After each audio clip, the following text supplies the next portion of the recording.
అందరికీ నమస్కారం। ఈరోజు శ్రీ జేకేఆర్ సంక్షేమ సంఘం అధ్యక్షుడు శ్రీ జేఎస్ఎస్ బ్రహ్మానందచారి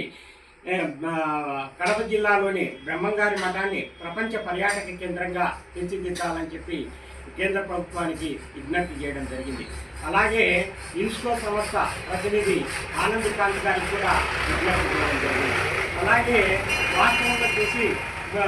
బ్రహ్మంగారి విశిష్టతను గురించి ప్రతి ఒక్కరు కూడా తెలుసుకోవాలని చెప్పి మీ జేకేఆర్ సంక్షేమ సంఘం అధ్యక్షుడు శ్రీ జేఎస్ఎస్ బ్రహ్మానందచారి మీ అందరికీ కూడా విజ్ఞప్తి చేస్తూ ప్రసాద కమిటీ ద్వారా కేంద్ర ప్రభుత్వం కొన్ని రాష్ట్రాల్లో దేవాలయాలను అభివృద్ధి చేస్తుందని, ఆ పథకం ప్రకారమే కడప జిల్లాలోని బ్రహ్మంగారి మఠానికి 150 కోట్లు కేటాయించి అభివృద్ధి చేసి ప్రపంచ పర్యాటక కేంద్రంగా తీర్చిదిద్దాలని చెప్పి మీ జేకేఆర్ సంక్షేమ సంఘం అధ్యక్షుడు శ్రీ జేఎస్ఎస్ బ్రహ్మానందచారి విజ్ఞప్తి చేస్తున్నారు।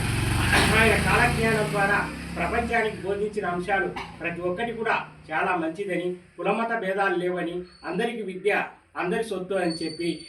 అలాగే ఆ రోజుల్లోనే రైళ్లు వస్తాయి, విద్యుత్ వస్తుంది, విమానాలు వస్తాయని కూడా ప్రపంచానికి తెలియజేసిన గొప్ప వ్యక్తి అని, అటువంటి బ్రహ్మంగారిని స్ఫూర్తిగా కేంద్ర రాష్ట్ర ప్రభుత్వాలు కూడా అభివృద్ధి చేయాల్సిన ఆవశ్యకత ఎంతైనా ఉన్నదని చెప్పి మీ బ్రహ్మానందచారి విజ్ఞప్తి చేస్తున్నాడు। ఎందుకు ఈ మాట అంటున్నాడని అంటే, వాస్తవం వచ్చేసి భూత వర్తమానం భవిష్యత్తు తెలియజేసిన దేవాది దేవుడు వీరబ్రహ్మేంద్ర స్వామిని, అటువంటి స్వామికి గుర్తుగా కేంద్రంపై రాష్ట్ర ప్రభుత్వం ఒత్తిడి చేసి పాలక ప్రతిపక్ష పార్టీలు కూడా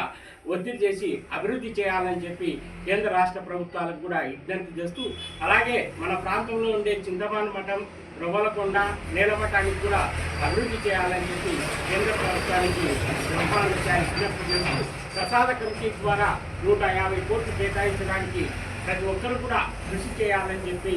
మీ బ్రహ్మానందచారి మీ అందరికీ కూడా విజ్ఞప్తి చేస్తున్నాడు। అలాగే ఈ విషయంపై ప్రతి ఒక్కరు కూడా తమ వరకు తాము న్యాయం చేయాలని చెప్పి బ్రహ్మానందచారి విజ్ఞప్తి చేస్తూ కేంద్ర పర్యాటక కేంద్రం కూడా తీర్చిదిద్దాలని చెప్పి విజ్ఞప్తి చేయడం జరిగినది।